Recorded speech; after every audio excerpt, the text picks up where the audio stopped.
Dibra Tim, nggak kerasa udah weekend lagi aja dan mana masih tanggal muda, nggak kerasa udah lewat doang transferannya. Saya kan udah nggak korporat, tapi mana ada yang masuk tapi udah hilang lagi. Itulah namanya juga bapak-bapak anak tiga ya. Dan nggak kerasa juga minggu depan udah masuk Agustus dan di awal pekan, di weekend pertama Agustus bahkan juga udah ada Community Shield.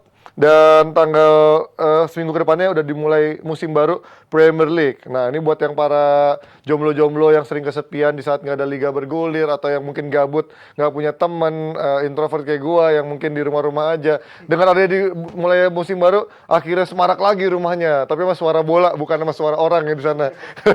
Dan yang pasti kalau kalian ngarepin obrolan-obrolan ini semakin ramai, karena gue ditemani juga hari ini sama pandit-pandit 3 orang langsung. Ada Firzi, ada Aldi, ada Rizal, hari ini jadi co-host ya. Asik. Anjay, bajunya pink juga. Pink semua ya. Kenapa? Hari ini kenapa pink? Apa? Kenapa Jal hari ini Jal? Karena di hari ini tuh kita spesial Mas. Ini sekaligus untuk memperingatkan film yang lagi ngehits banget sekarang nih. Ada Oppenheimer dan juga Barbie. Tapi misi kita berbeda hari ini. Karena kalau untuk warna pink akan mewakili Amerika, karena ada Inter Miami dengan warna pinknya.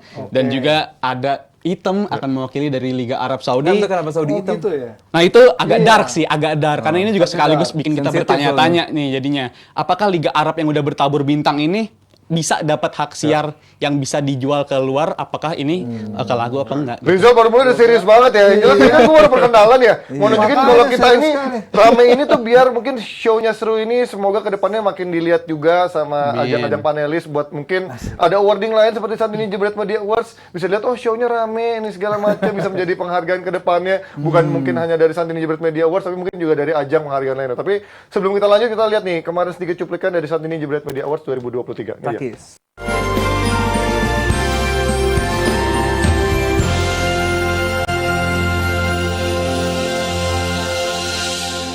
Peraih penghargaan pengamat olahraga terfavorit adalah Justinus Laksana.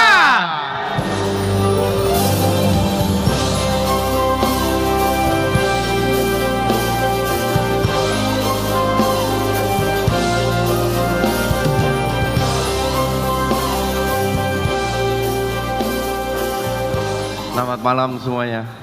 Jadi untuk pertama kali ada award khusus buat komentator bola. Ini sangat penting, bukan buat gue tapi buat generasi setelah ini, bahwa kita akhirnya untuk pertama kali masuk award. Dan permintaan untuk Pak Wandi, Bang Simon dan Valen agar konsisten ke depannya, ada award untuk komentator yang dilupakan oleh TV. Thank you all. Malam ini juga istimewa, saya ketemu dengan Coach Justin. Saat lawan Vietnam, saya dikirimkan oleh Kurniawan link podcast beliau. Awalnya saya nggak tertarik gitu, tapi saya ikuti apa yang disampaikan oleh Justin, banyak benarnya gitu. Bahwasanya medali emas SEA Games bukan levelnya Indonesia. Saya setuju Coach. Itu menandakan di dada Coach Justin dan kita semua bahwasanya kita harus melangkah lebih tinggi.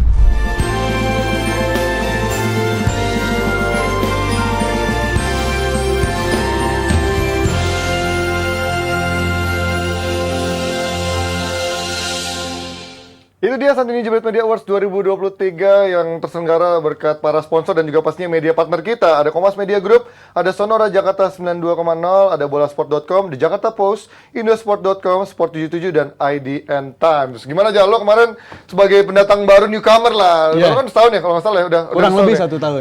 Melihat udah ada pagelaran untuk para insan olahraga di dunia digital gimana? Wah, gue jujur secara pribadi gue bangga banget. Baru pertama kali gue ngeliat ada insan olahraga diapresiasi sebegini besarnya. Apalagi buat gue pribadi nih, yang tadinya gue cuma penonton doang di Jebret Media, sekarang gue bisa duduk sama pandit-pandit yang ada di sini ya. Ini gue ngerasa wadahnya kita di arah yang benar lah, mudah-mudahan. Karena kalau ada award rookie, gue Firzi ngobrol kalau ada rookie of the year, Rizal ya, yang player of the year, Jude Bellingham.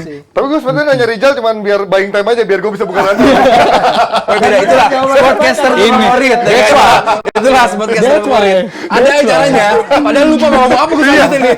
Belum bisa buka raden karena lagi baca media partner kan. Tapi kalau kita ngomongin tadi ya sudah dibuka bagaimana Arab yang lagi menghiasi beberapa minggu terakhir terkait transfer.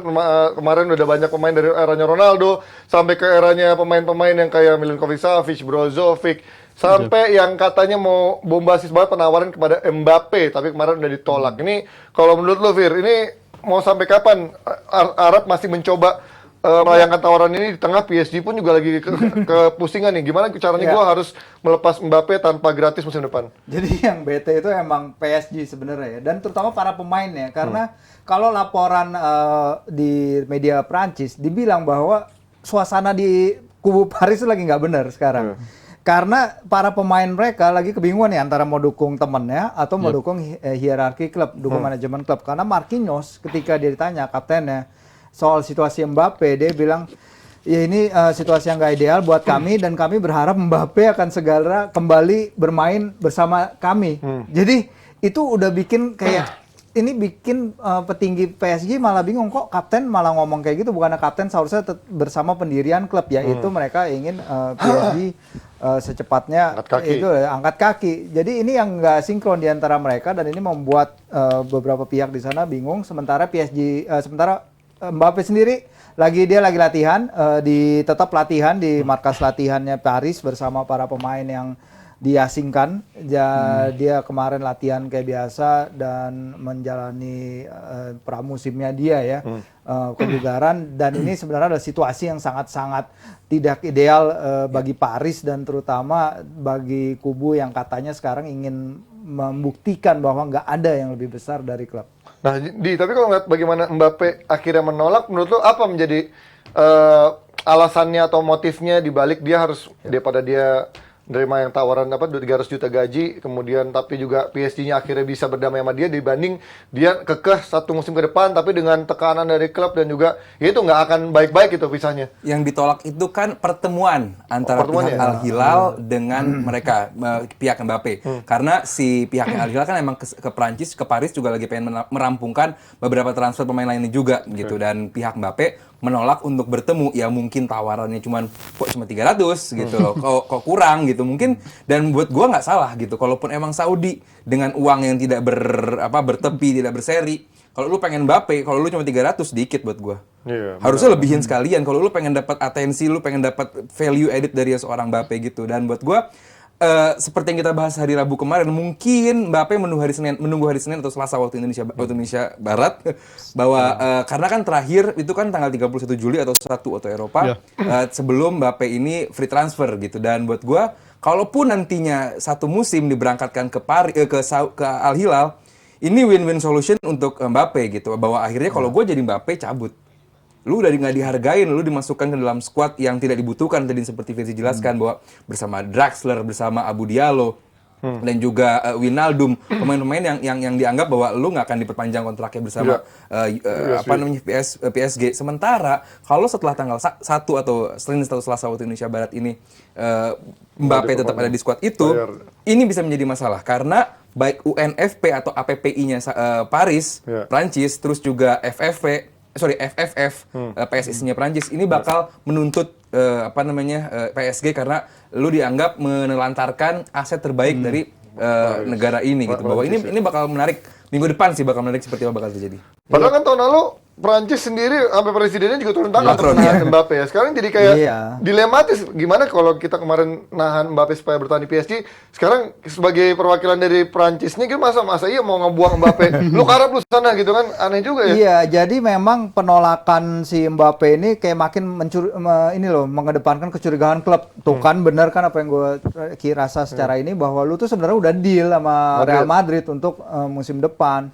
Tapi benar sebenarnya kalau dia dijual sekarang itu sebenarnya akan lebih menguntungkan semua pihak. Nggak ada yang kalah sebenarnya. Kalau yang ini yang kalah sebenarnya kalau PSG akhirnya benar mengasingkan si Mbappe ya, taruh di bench. Artinya nanti musim depan dia akan main ke Real Madrid dalam kondisi dia nggak main first team football dalam setahun. Potentially ya. Belum tambah abis itu Euro lagi ya. Abis itu ada turnamen juga, dan ini akan membuat dia jauh dari level fitness dan ke inilah marketing value-nya dia kan juga akan berkurang kalau dia ada di bench. Sementara kalau dia main di Al Hilal, main di Arab Saudi. Oke, dia main di lesser leagues yang orang mungkin sekarang akan punya bad views terhadap liga itu. Tapi at least dia akan bisa mempertahankan level match fitness-nya di saat di satu sisi Paris akan dapat return of investment dari 180 juta yang dia habiskan untuk beli Mbappe tahun 2017 ya. Seketika itu dapat 300 juta. Jadi I think it's a win-win situation dan menurut gue ya ini harus diputuskan semua sama perwakilan klub dan lain-lain. Discussion-nya itu harus berjalan dulu sebelum menolak ketemu dulu, tapi mereka harus bicara. Cuman kalau menurut pandangan kalau dari sisi klub di media Prancis kemarin Luis Fernandes itu adalah sosok besar di klub, mantan kapten, mantan pelatih Paris, dia bilang ini situation ini nggak bisa terlalu lama, nggak bisa selama ini. Mbappe harus nunjukin lu tuh mau stay apa pergi. Di saat sama dia bilang nggak boleh ada pemain yang lebih besar dari klub. Nah ini adalah stance yang dipakai oleh Emir Qatar, petinggi klub dan juga itu tadi semua yang berkaitan dengan Paris ke belakang. Tapi kan Mbappe sudah menegaskan bahwa dia akan stay gitu kan, artinya stay dengan catatan ya dia akan menghabiskan kontraknya sampai habis. Sementara PSG justru nggak mau dia stay dengan menghabiskan kontrak ya kan. Menurut lo dia memilih bertahan sampai kontraknya habis hanya karena faktor biar terlihat profesional penciptaan dan juga kedua dia nggak mau gengsinya secara level turun dibanding pesaing-pesaing yang selevel kayak Haaland dan lain-lain. Menurut lo apa di? Sebenarnya kan Mbappe pernah ngomong bahwa saya tidak akan pergi dengan gratis. Mbappe pernah ngomong kayak begitu karena berarti bahwa Mbappe akan di musim ini di bursa transfer kali ini bakal memaksakan ada yang beli bahwa tenang PSG lu nggak akan cuma-cuma gitu dapetin gua melepas gua. Cuman masalahnya kayak yang tadi balik dari poinnya Firzi, Mbappe nggak akan selama musim ini dibangun cadangkan karena peraturannya udah ada bahwa lu untuk membangun cadangkan pemain selama itu lu harus ada pertama adalah kapan itu akan berakhir gitu, sampai kapan pemain ini kembali cadangkan. Kedua, minimal 10 pemain. Ketiga, harus atas alasan sporting, bukan alasan memaksa pemain ini karena untuk keluar dari klub tersebut. Secara aturan ini nggak mungkin Mbappe selama semusim, kalaupun nanti bertahan di PSG, selama semusim itu bertahan di bangku cadangkan gitu. Itu pertama, itu nggak mungkin. Kedua, kenapa Mbappe ini seperti ini? Kondisinya ini kan sebenarnya salah Mbappe juga dari awal. Saat lu sudah sedikit lagi join Madrid, lu memperpanjang kontrak. Ini kan sebenarnya udah salah satu hal yang nggak etis secara sporting gitu, bahwa Madrid sudah sedekat itu untuk menyambut lu tiba-tiba memperpanjang kontrak ya karena dengan kontrak yang lebih besar juga waktu itu di PSG. Ya udah, lu dapat duit yang lebih besar, sekarang kondisinya lu pengen dapat duit yang lebih besar lagi di Al Hilal gitu. Artinya bahwa kalaupun emang lu nyari duit ya ini lu sukses gitu. Lu mungkin setahun lagi bertahan di PSG di Al Hilal di mana selama 6 bulan terakhir lu bisa join dengan klub lain karena dengan Bosman Rules dari setahun terakhir selama 6 bulan menuju Januari jadi di Januari Mbappe pun udah bisa sebenarnya keluar ke klub lain di mana karena nggak ada Al Hilal juga ngambil Liga Champion. Artinya ini bisa main pindah ke Madrid dan terus main di Liga Champion. Artinya udah win-win solution juga buat Mbappe. Dan kalau nyambung soal win-win solution, gua rasa ini win-win solution yang sangat bagus bagi pihak Mbappe maupun pihak PSG-nya. Bener kata Mas Firzi, ini bisa dapetin investment yang balik lagi istilahnya duit dari Mbappe-nya setelah dibayar harga yang mahal banget di musim 2017 dan juga win-win solution. Dan menurut Mas Aldi ini bilang ini bisa jadi momen bisa Mbappe win-win solution bisa pindah ke Al Hilal. Apalagi kalau soal duitnya itu, gue rasa itu udah gede banget Bang Aldi. Kenapa gue bilang gede banget? 300 juta itu kalau gue hitung-hitung research gue sendiri. Virgil van Dijk aja dalam kalau orang lain nggak bisa nge-research ini ya. Ini data cuma dia punya. Cuma iseng doang nih. Itu kan 300 juta annual kan. Annual wage dia. Bukan anunya ya. Bukan, beda. Annual tiket kayak itu. Annual wage 300 juta itu kalau kita ekuivalenkan ke Liga Inggris, Virgil van Dijk itu per musimnya kurang lebih 11 sampai 12 juta loh. Jadi kita bisa bayangin betapa masifnya gaji yang ditawarin sama Al Hilal ke Mbappe ini. Dan gue rasa bagi Mbappe ini gue apresiasi dia bisa nolak tawaran so far ya. So far dia masih menolak statusnya untuk negosiasi seperti ini. Tapi gue merasa dalam waktu sepekan ke depan ini akan jadi menarik banget. Bahkan ini bakal jadi bursa transfer yang paling panas menurut gue sampai untuk akhir. Untuk Mbappe. Ini momen Mbappe untuk menentukan posisinya dia akan kemana. Jadi gue rasa masih bisa terjadi sama kurang lebih 1 musim ke depan. Lucunya sebenarnya kalau kita Gak bisa, gue bukan lo soalnya. Hati-hati. Ada punchline 90-an lagi. Enggak, gue cuma mau nekanin aja kalau misalnya tadi kan ngomongin publik Prancis juga ya. Kalau di publik Prancis sebenarnya ada polling kemarin di Maxifoot, ada sekitar 50-an ribu yang ikut. Dia bilang hanya 10% yang setuju mengatakan bahwa Mbappe akan main di Al Hilal musim ini. hampir setengah, 46% bilang bahwa Mbappe itu akan pindah ke Real Madrid outright sekarang. Jadi harapannya untuk orang Prancis sebenarnya adalah dia juga nggak pergi ke Arab Saudi. Harapannya untuk orang-orang Prancis itu adalah Mbappe langsung pindah ke Madrid tanpa drama-drama setahun yang akan dilalui sama The problem is, ini gue tiba-tiba kepikiran, mungkin nggak Madridnya masih sakit hati gara-gara Mbappe terakhir kemarin begitu. Ya kan, lightning doesn't strike twice, ya kan, bahwa lu udah punya kesepakatan, lu udah sedekat itu sama gue, tiba-tiba lu menolak itu. Mungkin Madrid pun ya udah. Dan Ancelotti bilang skuad saya sekarang komplit. Udah cukup gitu. Gua justru gitu. jadi ngeliat kayak Madrid. Enggak lah, gua nggak percaya kata-kata itu sih. Itu bluffing doang menurut gua, karena ini justru permainannya Perez dan Madrid di belakang. Karena memang oke lah kemarin dia pasti ke gocek sama Mbappe. Tapi kan itu karena juga tuntutan dari ultimatum dari presiden, dari Al Nassr dan lain-lain, akhirnya membuat Mbappe perpanjang 2025 palsu padahal 2024 kan. Dan ini menurut gua skenario terbaiknya adalah ketika memang Mbappe nggak mau pindah, ujung-ujungnya kalau dia nggak mau rugi, dia akhirnya menurunkan harga Mbappe gitu, di bawah 100 juta. Biar Madrid jadi, biar Madrid menawar. Itu masuk akal kan? Walaupun situ Madrid yang boncos ya, karena kan dia signingnya harus 69. Siapa lagi yang bayar Mbappe? Iya, itu yang paling masuk akal. Makanya dia bela-belain Joselu cuma pinjaman kan. Justru bagus kan jadinya? Bagus kan? Bagus nggak? Golnya spektakuler. Bentar, gue mau nanya dulu, bagus apa enggak? Satu pertandingan. Iya, berarti bagus satu pertandingan. Bukan pemain Madrid. Gua nggak Mantan bisa gitu. pemain gue tuh jago itu Joselu. Emang jago di Newcastle. Nggak juga. Kenapa dibuang? Di stok Emang bagus. nggak bisa, Di stok bagus. di stok lumayan lah.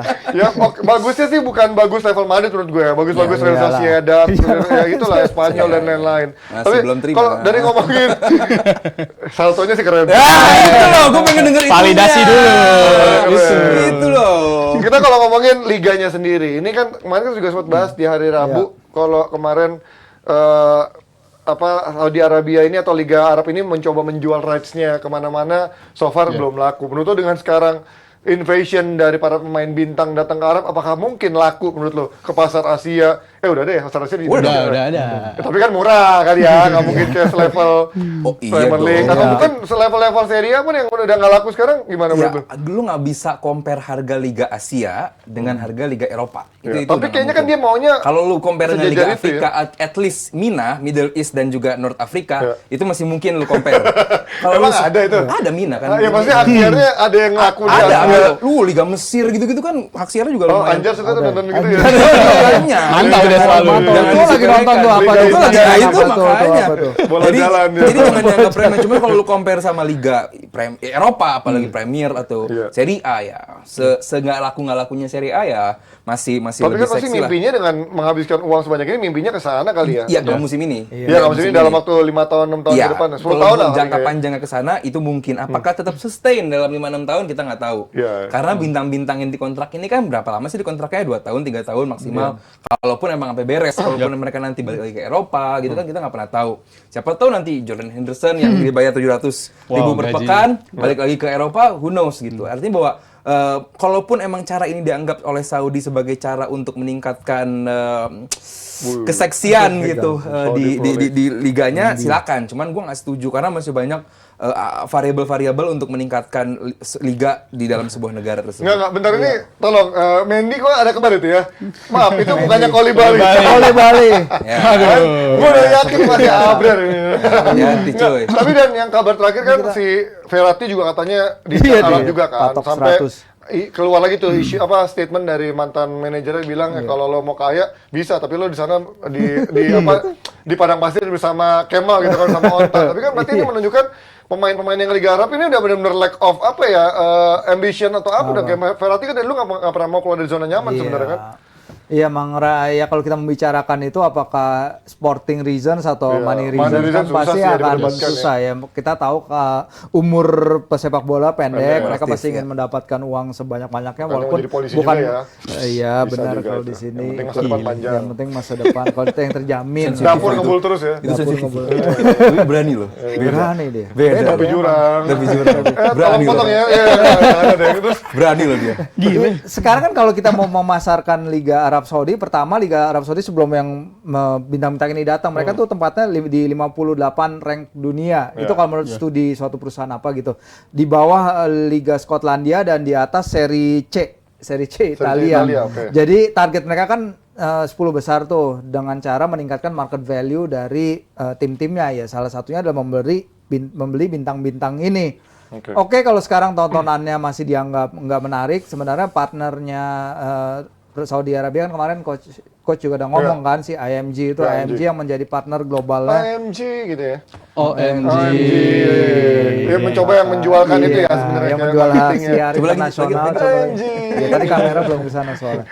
Nah, tapi kalau misalnya nih efek Ronaldo datang, Ronaldo ketika itu datang itu ada 125 negara yang langsung deal untuk nayangin Liga Arab Saudi. Iya. Itu termasuk di UK sendiri dan juga termasuk di Indonesia. Oke. Jadi sebenarnya efek kejutnya ketika itu ada, tapi waktu itu IMG dealnya memang cuman hanya short term. Nah kalau sekarang mereka mau mencoba jual, menurut gue ya dengan pemain-pemain yang ada, pemain-pemain yang muda ya, yang lebih muda dari bukan pemain yang hanya menunggu pensiun. Seharusnya ya bisa lebih lagi marketingnya. Tinggal bagaimana kerjasama Arab Saudi dan IMG itu dalam melebarkan sayap broadcastnya mereka, karena menurut gue ya kalau pemain-pemain yang ini kita tahu lah fanboy mereka kan pasti banyak fanboynya Benzema, Firmino banyak yang masih sayang, Jordan juga. Ini mungkin juga penonton itu pada bisa ngikutin. Nah, apalagi kalau di sini kan nggak pay per view ya. Kalau di luar kan pay per view, bahkan untuk rela ngeluarin uang untuk menonton para pemain ini. Dan gue izin nambahin juga, boleh tadi dong. gue Boleh dong, Izin izin dulu. dulu. Nanya sekalian ya. Gue mau gemuk dulu bentar nih. Tadi soal Mas Enak Firzi, ya ada kerjaan. Mas ya. Firzi udah nyinggung soal mereka merekrut pemain-pemain yang emang punya latar belakang, emang punya luas banget latar belakangnya. Contoh Jordan Henderson itu punya ya selamanya Liverpool, fans Liverpool kan selalu ngikutin dia lah. Apalagi ada Steven Gerrard juga pelatihnya di Al Ettifaq itu. Jadi menurut gue itu jadi daya tarik tersendiri, dan gue rasa dengan masih fanbase yang sebegitu besar dari mantan pemain Liverpool, habis itu mantan Real Madrid bakal pindah ke Arab kayak begini. Gue rasa ini akan menjadi daya pikat tersendiri gitu. Apalagi bagi pasar Asia ini menurut gue akan sangat laku Bang Aldi. Kalau menurut gue enggak, buat gue Liga Saudi ini bakal jadi kayak sirkus. Kenapa? Mereka bakal nanya, Ronaldo main nggak? Brozovic main nggak? Henderson main nggak? Saat mereka nggak main, nggak ditonton. Ya kayak contohnya Jadi yang jual kemarin ya. lah Messi ya. Begitu Iya. cabut Iya, diganti, pada keluar semua penontonnya. Jadi kayak sirkus gitu loh. Beda kalau sama liga yang emang bener-bener memperbaiki grassroots playersnya, terus juga apa namanya kedatangan berapa persen kedatangan di stadion itu diperhatikan. Kalau Saudi kan yang penting kita datangin Hendo, kita datangin pemain-pemain bintang, Pelatih pun juga didatengin. pelatih pun iya. Jadi saat mereka nggak main, itu penonton juga jadi malas nonton. Itu yang bikin beda dengan liga-liga yang udah lebih sustain sebelumnya gitu. Dan gue sangat amat nggak yakin, bahkan ragu bahwa Liga Saudi dalam 6 atau 7 tahun ke depan bisa berada di yang tadi Firzi bilang 10 besar rank viewership di dunia gitu. Enggak, market value dari Market liganya. value-nya. Emang jauh banget perjalanan yang mereka harus tempuh Iya. dan kita nggak mungkin lihat apa yang mereka ingin coba raih, kita nggak bisa lihat dalam sudut pandang 1-2 transfer window ini. Karena pasti ini akan adalah suatu project berkelanjutan ya harapannya ya. Karena kalau kita lihat sebenarnya Arab Saudi itu punya kapasitas. Mereka satu-satunya tim yang mengalahkan Argentina kemarin di Piala Dunia, dan itu pemain literally pemain lokal mereka aja. Jadi kalau mereka mau ke depannya para pemain muda ini, para pemain lokal mereka ingin bersaing dengan bintang-bintang ini, gua bilang timnas mereka juga bisa jadi timnas yang lumayan hebat Progresnya. ke depan. Nah, kalau tadi kita udah bandingin sama sedikit gue singgung soal MLS ya, dan yang pakai baju pink ini ada Inter Miami kan. Di saat kemarin Arab dengan Ronaldo. Gua kira yang pakai baju pink itu yang udah nonton Barbie. Wah, Oppenheimer. kan ada Oppenheimer, ada Barbie. Di sini Iya. tadi Open BO sebenarnya. Open Barbie, malah Open BO salah. Tapi kalau ngomongin dari bagaimana Inter Miami pakai baju pink kemarin kan begitu heboh ketika Messi datang dengan Inter Miami. Menurut gue ya dibandingkan Ronaldo dengan Arabnya. Apakah ini justru menandakan sekarang MLS juga lagi berupaya kembali membangkitkan liganya lagi setelah sebelum Messi kan kayaknya lesu tuh bintang-bintangnya kayak bintang-bintang kelas 2 lah, kelas 3 gitu. Semenjak ada Messi kayaknya dengan adanya Busquets dan Alba kayaknya makanya pertanda MLS juga nggak mau kalah walaupun dari sisi keuangan nggak mungkin sekuat Arab gitu. Ya kan kalau kita lihat memang kedatangan Messi dibilang the second biggest arrival setelah Beckham. Iya. Bahkan mungkin lebih Ini besar dari Beckham. lagi. Ditambah sekarang belakangnya Beckham yang nonton ya. Iya, ada Beckham kombinasi juga. yang Benar, kombinasi gold dan terikonik sepanjang masa luar menurut gue nih. biasa. Beckham itu benar-benar mentransformasi liga MLS ya.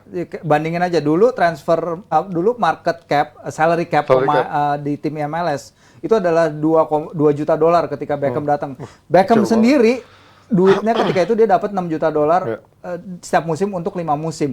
Tapi yang jadi kritik buat Beckham adalah orang-orang Amerika ngelihat dia nih kayak cuman liburan aja di Amerika karena habis itu kan dia pergi ke Buat ke Milan, Milan.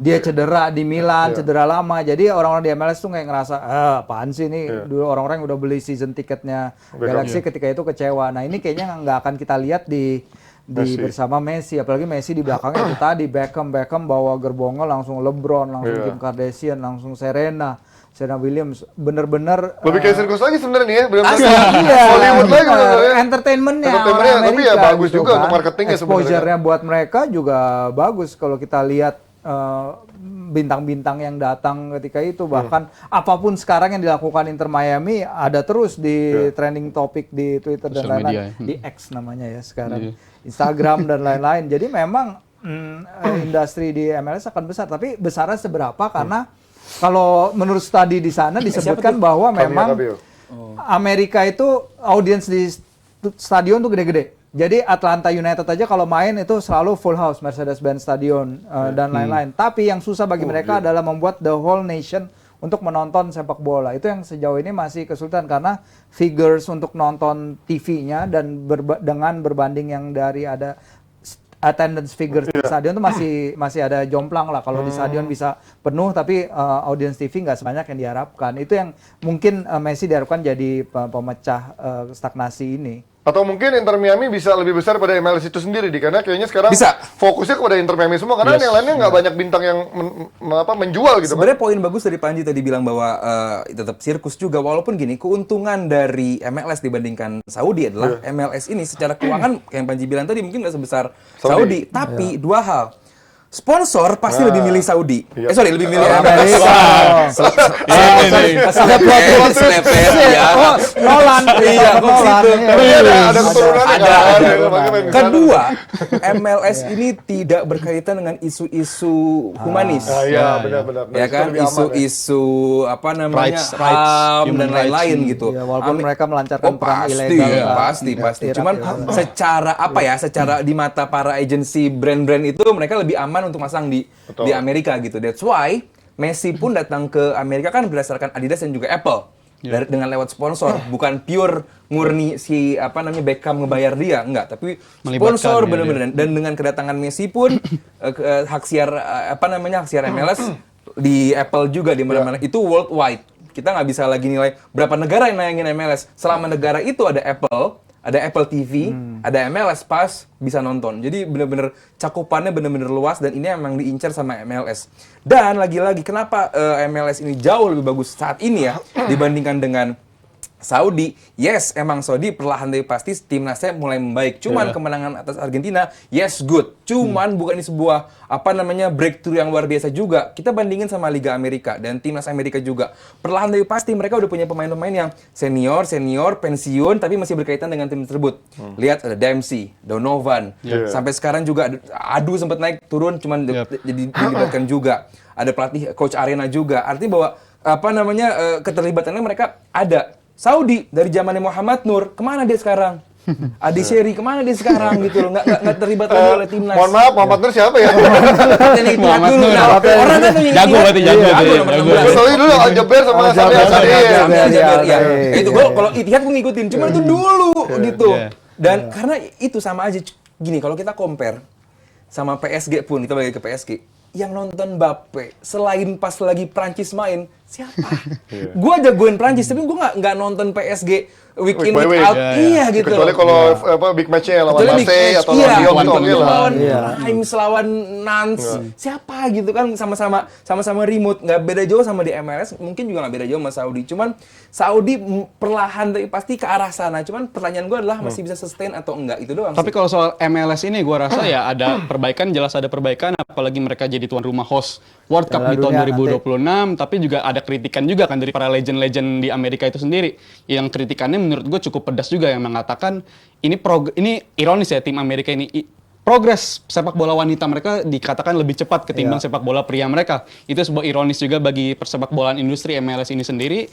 Tapi gue rasa sekarang MLS ini justru industrinya berkembang ketika para pemain-pemainnya udah banyak terjun ke liga-liga di Eropa. Good. Udah bukan lagi di liga-liganya di MLS itu sendiri. Justru di MLS sendiri sekarang banyaknya yang tadi Mas Panji udah bilang, tim pemain-pemain level kelas 2, kelas 3 gitu, level 3. Tapi dengan kedatangan Messi, gua harap ini bisa memberikan efek kejut lah untuk semuanya, Masalahnya, untuk bisa Zan, mengembangkan kenapa? industri Gua jawab juga. pertanyaan lu kenapa si sepak bola cewek lebih maju? Karena dari zaman di SMP dan SMA, soccer itu buat cewek. Nah, Dan iya. cowok dia mainnya American football, basket sama Lebih laki baseball. dianggapnya. Iya gitu. Sepak bola atau soccer dari sekolah SMP, SMA-nya itu emang buat cewek gitu. Dan sejak kedatangannya Beckham dulu ke sana, Brooklyn Romeo sekolah di sana. Baru mulai tuh. Baru tuh mulai tuh Sekolah-sekolah SMA mulai ikut tuh soccer cowoknya. mulai soccer tuh buat cowok juga dan pada akhirnya banyak pertukaran pelajaran ke dari CONCACAF, dari CONMEBOL masuk ke United States.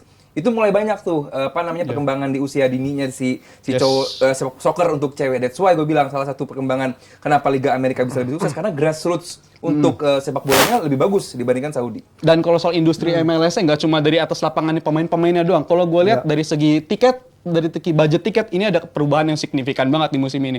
Gue lihat si Inter Miami ini ada kenaikan sekitar inflasi 100% kurang lebih. Karena Iya, dari iya. segi tiket, Bikin stadion baru. iya itu juga progres yang udah dikerjakan. Menurut gue harap ini bisa jadi benchmark bagi tim-tim lain untuk bisa ngelakuin hal yang sama, untuk bisa matok harga sebegini tinggi gitu. Supaya arahnya ini lebih jelas dan mereka bisa memantau Piala Dunia 2026 dengan yang dikatakan skuad generasi emas Amerika sepak bola prianya ini baru akan terbentuk di 2026. Jadi gue rasa ini future is exciting buat MLS, tapi ya tantangannya juga berat juga, apalagi bisa ada tim bisa yang punya Messi ini, gue rasa akan mengundang banyak pertanyaan juga lah, apalagi dari segi fanbase-nya sendiri. Inter Miami juga walaupun mereka kedatangan Messi, mereka protes juga kenapa nih tiket jadi mahal banget gitu, mereka ngerasa ini tiketnya sangat Ya mahal. worth it lah. Tapi ya, lu punya Messi cuy, yang Gold pemain loh. yang gue rasa Fanbase gimana sih ini tim baru berdiri 4 tahun cuy. udah ada Iya makanya udah ada fanbase kita ini nggak ya. bisa berharap banyak juga. Iya, Ini iya bukan tim juga. yang udah sustain lama gitu Ya, ini kayak kan tim Portland. baru, bahkan finishnya di papan bawah terus belakangan Iya, kan ini makanya, gue jadi- rasa ini jadi sebuah Finish di tantangan papan juga. bawah pun bukan degradasi karena nggak ada Iya. degradasi di sana ya kan.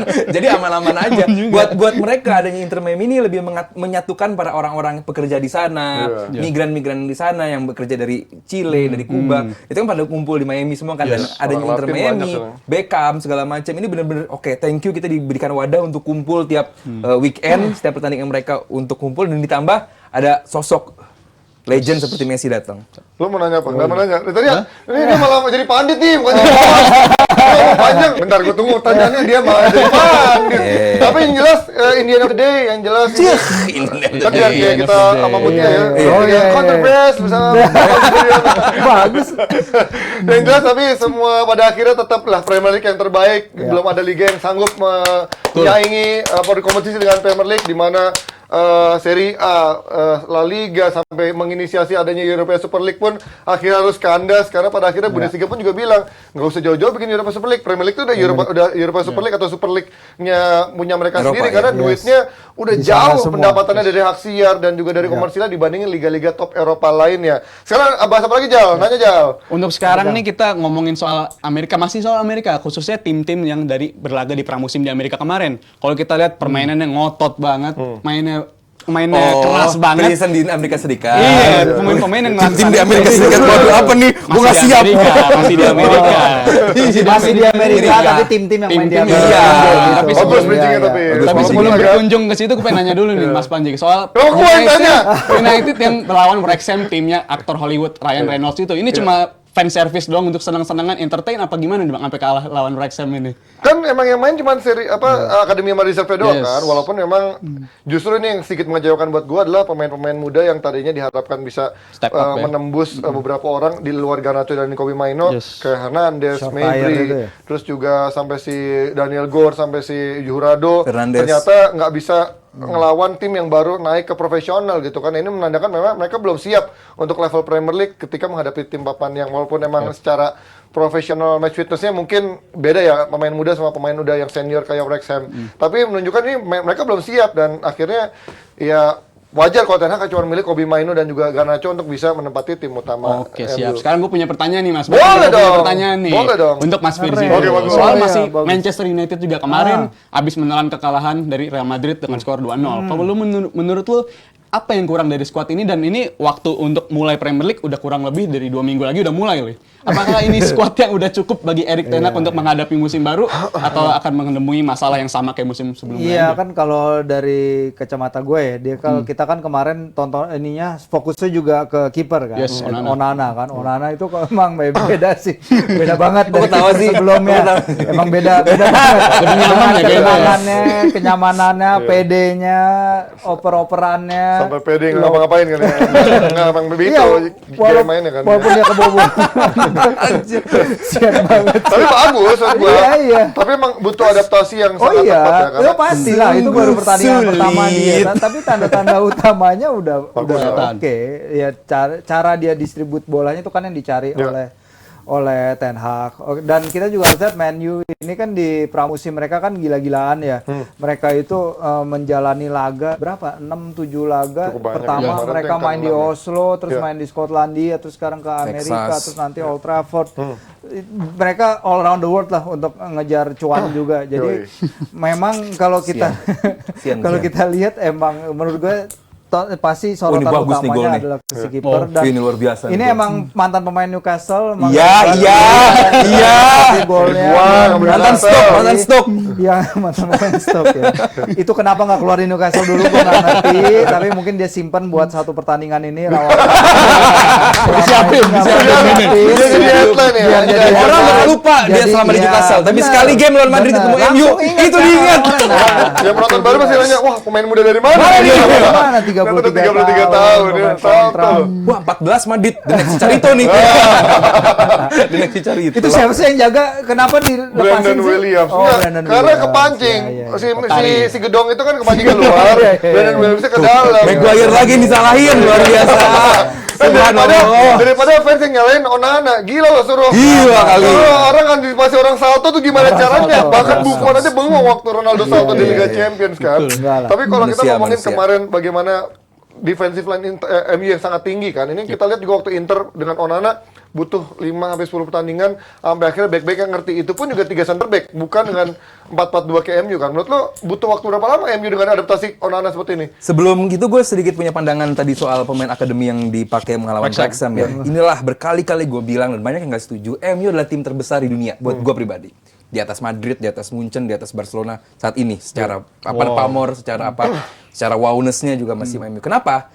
Event pemain akademi masih menjadi uang. Masih bisa dijual. Siapa yang mau nonton pemain akademinya Madrid? Iya. Siapa yang mau nonton pemain akademinya Munchen? Iya. Ajax. Tapi MU masih banyak yang nonton. That's why kenapa secara wowness, secara potensi segala macam MU ini masih terlalu besar. Padahal yang main anak-anak kecil, tapi mereka kalah kita ketawain gitu. Iya kan, wow. MU juga gitu.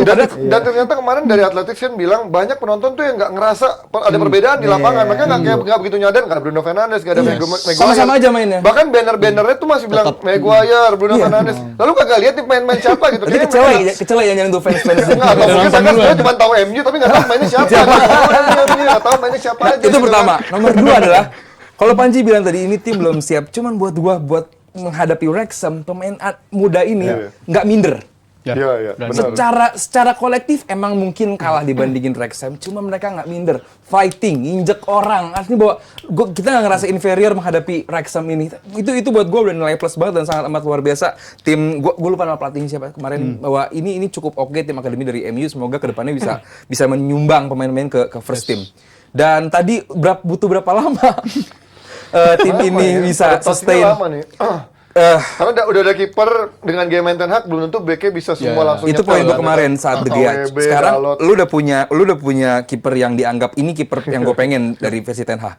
Gue harap dari kemarin aja tuh pertandingan kemarin gue ngerasa ada perbedaan dari pergerakannya Maguire, pergerakannya AWB, udah mulai ada pergerakan bahwa saat lu kiper rada maju, lu ngelebar. Iya. Terakhir zaman kita kan selalu ngebahas pertandingan menghadapi Sevilla itu kan di mana Maguire tepat di depannya Horror show Tutupin, itu. horror show. Iya. Itu tuh udah nggak ada pelahan tapi sekarang itu udah mulai ngelebar. Oke, berarti kalau si Onana maju, ini ngelebar.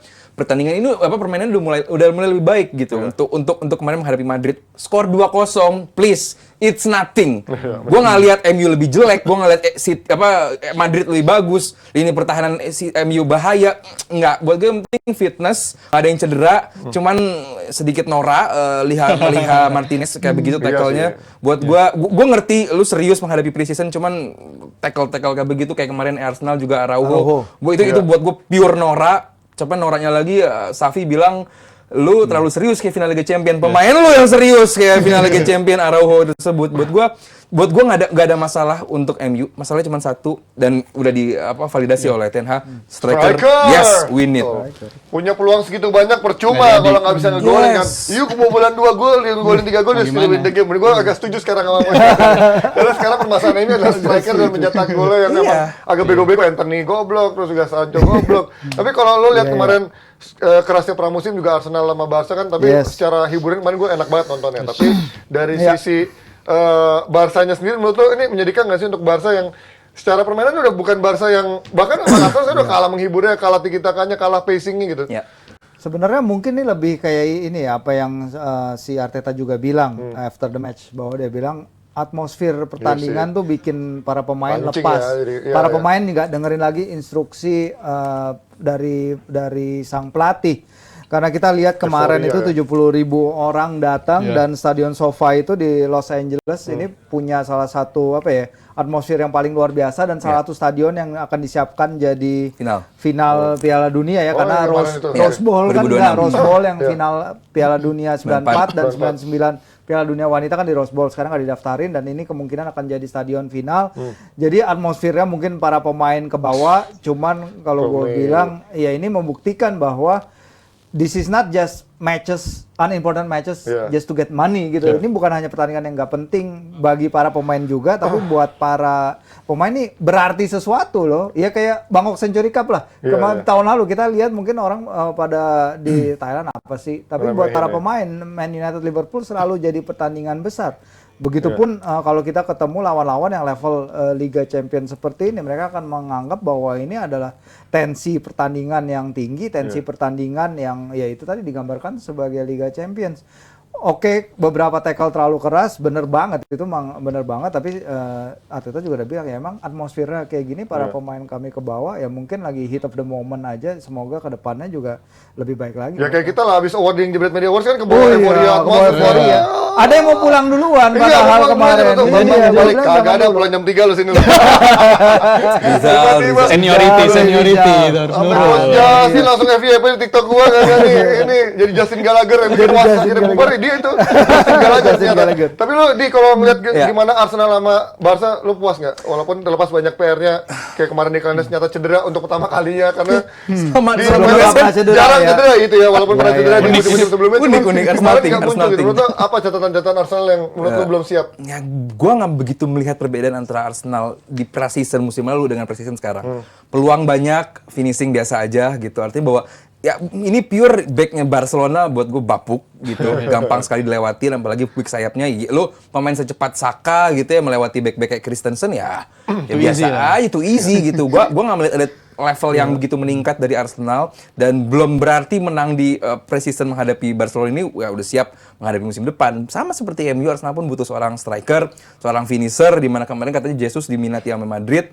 Ya Arsenal masih butuh nomor 9 yang tervalidasi kualitasnya gitu, dan buat gue sekarang masih belum. Yes, bisa dicoba pemain kayak Trossard masuk seperti ke dalam. Keren sih Trossard kemarin dingin banget dan dia pemain yang bisa main di mana aja kan. Iya. Banget. Tapi di Arsenal aja musim ini ya, jangan. Iya, maksudnya di mana-mana posisinya, bukan di mana klub lain. Dipinjam sama MU nanti jangan dong. Kagak, Nketiah aja buat. Nketiah boleh. Perdebatannya gimana? Siapa lebih jagoan? Nketiah atau Balogun? Kalau pilih mana sebelum Kaldi? Apa? Nketiah Balogun, perdebatan itu kan. Ketawain sama Firzi. Balogun kemarin di Liga nggak iya, di bagus Amerika juga kan, orang Amerika sekarang debut. Ya. Tapi ternyata Arteta kayaknya kurang antipati sama dia. Katanya belum ada match fitness-nya, belum dapat segala macam. Masa iya kemarin di Liga Prancis udah main di Prancis apa di timnas Amerika udah main tiba-tiba match itu jelek. Ya, Martial di bagus di Sevilla begitu kayak dibagi. Di Sevilla nggak dipermanenin di, kalau dia bagus mah dipakein. Fulusnya nggak ada kali Sevilla ya. Bedanya Balogun di Gue situ. mau nyambungin soal Barcelona dan Boleh. Arsenal tadi ya. Oke, Barcelona emang jelek, emang transisinya kayak timnya kelihatannya nggak balance gitu. Sian, Kelihatannya sian. jelas Sian banget banget. Barcelona nggak Sian balance banget. Dari transisi nyerang ke bertahannya benar-benar nggak balance itu Barcelona. Tapi kalau dari sisi Arsenal ya, mungkin gue akan prepare untuk melihat squad ini akan turun, ditambah mungkin Partey yang diganti sama Rice ya untuk musim depan. Tapi untuk format gelandang gue udah bisa membayangkan lah, ada Rice, abis itu ada Odegaard dan juga ada Havertz. Ini mungkin menurut gue ya soal balance lagi akan sama-sama soal balance. Gue agak kurang yakin soal defending transisi bertahannya juga mungkin akan jadi tantangan. Tapi kalau soal Havertz di role seperti itu, ternyata dia akan main dari gelandang dan akan ngisi. Timing runningnya bagus, gue suka. Timing dia masuk ke Dia kotak emang pendapatannya oke sih menurut selalu gue ya, tapi masuk. emang kadang Kok di Chelsea enggak ya? Nah itu nggak pernah kelihatan. Kok Masalahnya di Chelsea nggak? Chelsea, Chelsea menurut gue juga banyak loh timing positioning yang Iya, tepat, muncul. tapi finishingnya menurut gue Kacau. kurang. Iya, iya. Jadi Di Arsenal kalau oke loh. Itu yang gue bisa diharapkan dari Havertz. Di Leverkusen dia juga sering Ya, begini posisinya muncul. oke gitu. Mereka bisa involve di golnya banyak si Havertz. Bahkan duelnya juga bagus. Bahkan Havertz sendiri bilang saya senang kalau bisa dapat end up di end produknya Iya. bisa heading segitu karena gue punya tinggi yang Iya. cocok untuk main Iya, di iya. posisi seperti itu. Jadi gue rasa gue akan terbiasa apabila ngeliat Havertz isi di posisi itu dan Iya. ini menurut gue akan lebih mobile lagi, lebih advance lagi Dan Arsenal. lebih nyerang, Jal. That's it. Mungkin kalau tadi bahasannya balance, Ya. gue lebih lihat Partey di sana untuk menjadi penyeimbang dari bertahan dan juga nyerang. Kalau Rice, Havertz dan juga Odegaard ini terlalu nyerang buat gue sih ya. Ya, oke. Menurut gue tergantung lawannya juga sih di Ya makanya kalau lu menghadapi pemain klub kayak City gitu, lu butuh Partey di sana. Lu untuk menyeimbangkan atau ngebaca permainan dan lu bisa ada dua double pivot, Price sama si Odegaard ataupun juga Partey. Tapi kalau lu menghadapi tim yang we supposed to banyak gol kayak menghadapi Liverpool gitu, wah kita Havertz, Odegaard dan juga Rice ini bakal bermain bareng dan akan lebih nyerang. Mungkin juga Havertz, Odegaard dan juga Trossard. Martinelli di kiri, Saka di kanan, Nketiah di depan. Itu mungkin banget. Enaknya Arteta musim ini di lini tengah dan juga sayap dia diberkati dengan banyaknya pemain. Semoga nggak banyak yang cedera. Amin. Amin. karena juga masalah Arsenal kan tiap musim begitu ya. Iya. Karena ya kita di awal musim gue expect Arsenal akan start kencang lagi, melanjutkan performa dia di pramusim, tapi ya 3 bulan terakhir akan jadi sesimpel tantangan. Saliba cedera loh kemarin. Ya, itu sesimpel Saliba cedera. game changing di musimnya- Begitu di Saliba musimnya cedera, Arsenal. Season changing itu udah season bukan changing. season. Di game menghadapi Sporting ya kan Liga Eropa. Habis Arahnya itu langsung berubah. seri menghadapi West Ham, seri menghadapi holding Liverpool, muncul seri holding. dan dia mengholding Arsenal untuk naik ke posisi puncak ternyata. Tapi kalau ngeliat dari kemarin juga preseason ada Newcastle lawan Chelsea, mumpung ada Virgil nih, gimana dengan pembelian Tonali, Harvey Iya, Barnes, so masih far gimana? masih proses. Tonali kelihatan banget dia masih Expose ya. mencoba main one to masih belum bisa. Dan Harvey Barnes ini sebenarnya kalau dibandingin sama ASM ya, Alan Maximan, sebenarnya gue lebih suka Alan Maximan karena dia bisa ngasih faktor X itu. Dia kalau dapat 1 lawan 1 sama pemain lawan dia berani ngeri. dribbling, dia berani lawan, dia berani mencoba lewatin. Kalau Harvey Barnes dia lebih coba tektok sama pemain lain, dia lebih coba nyari space. Kalau dia udah hadap-hadapan sama lawan nih, dia cenderung mundur. Itu yang nggak gue lihat di ASM selama ini. Tapi ini memang adalah apa ya, yang buat Newcastle sendiri ketemu Chelsea ujian yang sangat berat sih, karena gue lihat Chelsea ini mulai bahaya sih dia di bawah Pochettino. Orang-orang di Inggris juga ngelihat kayaknya progres mereka di bawah Pochettino tuh lebih cepat dari yang ekspektasi. Pemain-pemainnya terutama si striker Nicholas Jackson tuh 22 tahun tapi dia udah 2 gol dari 3 pertandingan sejauh ini. Finishingnya kalem banget, orang-orang udah mulai lihat dia, wih tunggu dulu ini mungkin kayak pengganti kita Drogba atau pengganti kita dari Marseille dulu ya. iya, atau si Diego Costa dulu, karena selama ini kan mereka nggak ketemu pemain kayak gitu. Tapi ya all in all pertandingan bagus. Tonali juga kayaknya main hampir full kemarin. Anthony Gordon kelihatan kemarin mainnya juga lebih percaya diri tanpa beban. Dia sejak jadi MVP Euro U21 kemarin dia memainkan peran penting di Newcastle sekarang. Tapi yang kelihatan sih sebenarnya dari sisi Chelsea, kalau misalnya kemarin ada Caicedo atau gelandang bertahan yang bagus di tengah, itu mungkin gol Newcastle akan terjadi. Berkaitan sama pertanyaannya. Ini nih Caicedo nih, gue langsung tanya juga nih. Caicedo, ini kan Chelsea tawaran ngirim lagi 80 juta, tapi masih ditolak sama Brighton. Menurut lu, Mas Firzi, seberapa urgensinya sih Chelsea butuh keluar lagi Caicedo ini? urgensi. Dan Udah juga, lama tuh. apakah Harus nantinya dong. ini akan jadi double pivot antara Caicedo dan juga si Enzo? Iya. Ini siapa yang diuntungkan kalau seandainya Caicedo sampai datang ke Chelsea? Iya, kelihatan banget sih kemarin mereka perlu enforcer ya di lini tengah ya, Jal ya, karena kalau kemarin tuh Casadei yang main, bola masih berapa kali lewat tengah, dan menurut gua Enzo dan Caicedo bisa melengkapi. Kita juga tahu Caicedo punya added value ketika dia bisa bermain di bek kanan.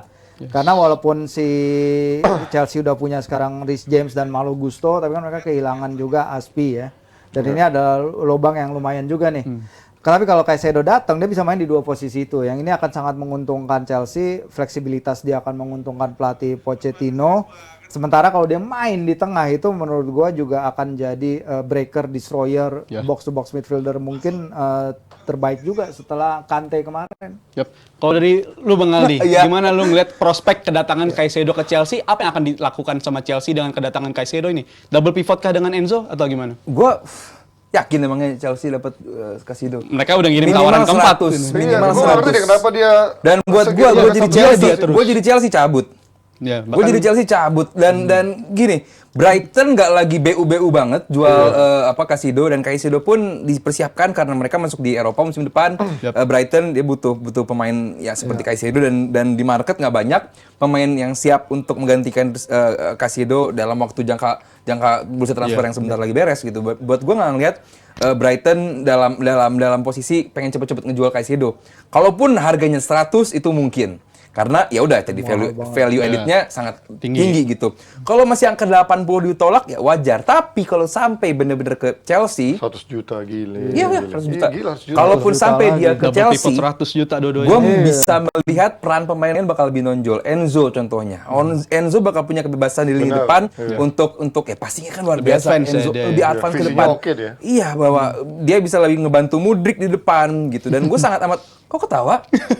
Kok ketawa? Mudryk. Lu mau Oke, preseason oke Iya, deh. iya. Expect-nya Season bagus bagus. nanti. Iyalah, bagus lah. At least gak kayak Liverpool lah menghadapi Kaiser Luher apa itu. Iya, sama Guten Frank kayak itu lah. Sering aja Nyari fitness saya, nyari fitness Nyari fitness, aja. nggak masalah. Cuman gue sangat amat seneng lihat Chelsea yang sekarang bermainnya lebih rapi. Newcastle tim bagus loh, dan lu bisa bermain bagus menghadapi kayak Newcastle. Buat gue cukup oke, dan gue cukup puas dengan Pochettino sejauh ini di 2-3 game terakhir. 2 game ya, dia baru 2 game terakhir gue suka sekali permainannya lebih jelas. Walaupun gue masih nampak gitu bahwa ini belum tim yang Pochettino pengen. Banyak pemain-pemain yang kayak tadi contohnya bek kanan, gue belum lihat ini adalah bek kanan yang diharapkan oleh Pochettino. Tapi Mudryk pelan tapi pasti cukup oke. Back tengah juga menurut gue masih agak Back kurang. tengah, Kemarin yes. cedera. Cucurella hancur Iya. sih kemarin. Dia punya Cucurella kurang kacau. puzzle pelengkap, yaitu Yes. bernama Harry Maguire yang ambil dari MU lah. 50 Kasihan ya malah. harganya. 50 juta. Buset, mahal MU banget. bisa beli striker, alhamdulillah ya Allah. Tapi dengan gue jadi martir ya, dikorbankan. dengan 2 pertandingan kemarin, gue tapi merasa squad ini harusnya sedikit lebih baik ya, secara atmosfer, secara mental mereka bisa membangun dari yang baru. Dan Pochettino kelihatannya bisa membangun ini dari awal lagi. Gue kemarin kalau menilai ini mungkin peringkat 10, peringkat 9, oke lah untuk bersaing di Europa League sama Conference League ya, enggak. Kalau untuk juara susah, tapi kalau untuk bersaing di peringkat Eropa, gue bilang Masuk Chelsea Eropa, masih ya, mungkin. ya, setuju gue. Kalau kemarin kan coach bilang peringkat 12, naik jadi peringkat 11. Oh enggak, gitu. enggak. Dengan squad gini sih harusnya oke lah di peringkat 8, 7, Iya, 6 masih bisa. dan bursa transfer belum selesai kan. Betul. Nah, siapa tahu nanti Todd Boehly kembali stres gitu kan, ngeluarin cek kosong lagi buat Dia, agent dia. player. Artinya bahwa ya yang jelas mereka sudah bisa puas dengan sayap kiri mereka, sudah cukup bisa puas dengan striker mereka. Sayap kanannya ya Sterling lagi, cuman ya cukup oke lah gitu. Artinya bahwa lini tengah juga udah cukup bagus, lini belakang ini bakal menjadi masalah, dan mencari pelapis untuk kiper. Karena Kepa sendiri pun gua masih ragu gitu ya kalau seperti Cadangannya Mendy ini. Bettinelli. Aduh, turunnya jauh drop, banget. iya drop banget gitu. Turunnya Jadi drop mungkin banget. backup kiper, bek kanan, juga lini tengah ini bakal menjadi fokus dari Pochettino. Oke, itu dia dari diskusi kita hari ini. Dan gue juga mau ngucapin selamat ulang tahun buat Coach Justin. Yo. 56, kamarnya master biar kelihatan semua.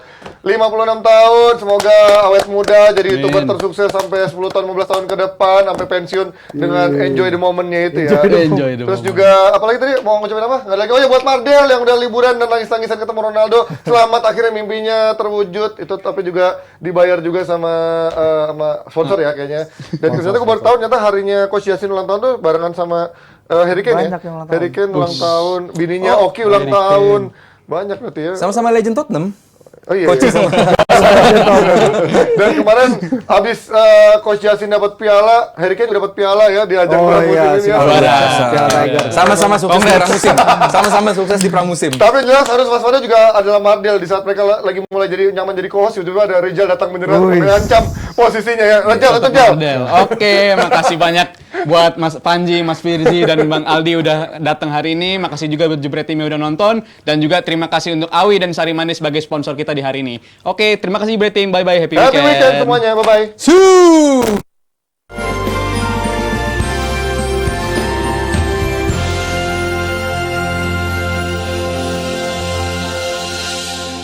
Peraih penghargaan pengamat olahraga terfavorit adalah Justinus Laksana.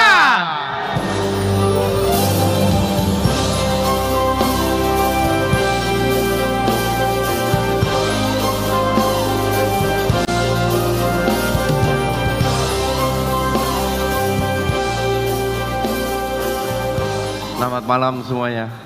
Jadi untuk pertama kali ada award khusus buat komentator bola.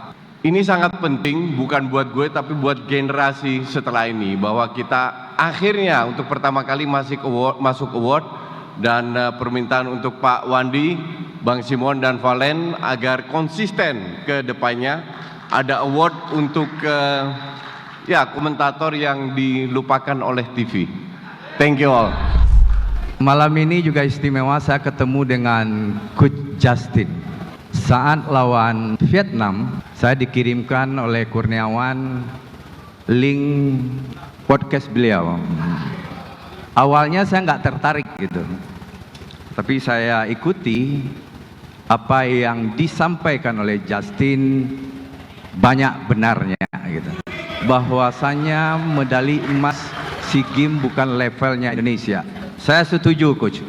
Itu menandakan di dada Coach Justin dan kita semua bahwasanya kita harus melangkah lebih tinggi.